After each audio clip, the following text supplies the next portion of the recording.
கடலின் ஆழத்தில் மூழ்கி நீந்தியபடி இசைக்கருவிகளை வாசித்து கச்சேரி நடத்தியது புளோரிடாவின் இசைக்குழு ஒன்று.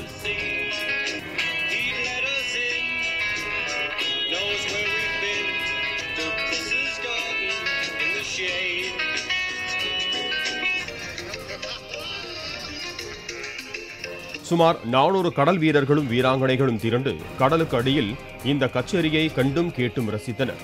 கடற்கண்ணி போல பெண் ஒருவர் காட்சியளித்தார்.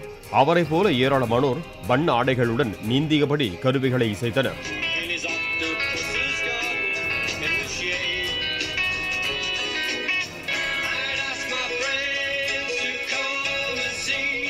மீன்கள் நீந்திச் செல்ல இந்த கடல் கச்சேரி கடல்வாழ் தாவரங்கள் மற்றும் உயிரினங்களின் பாதுகாப்பை வலியுறுத்தி நடைபெற்றது.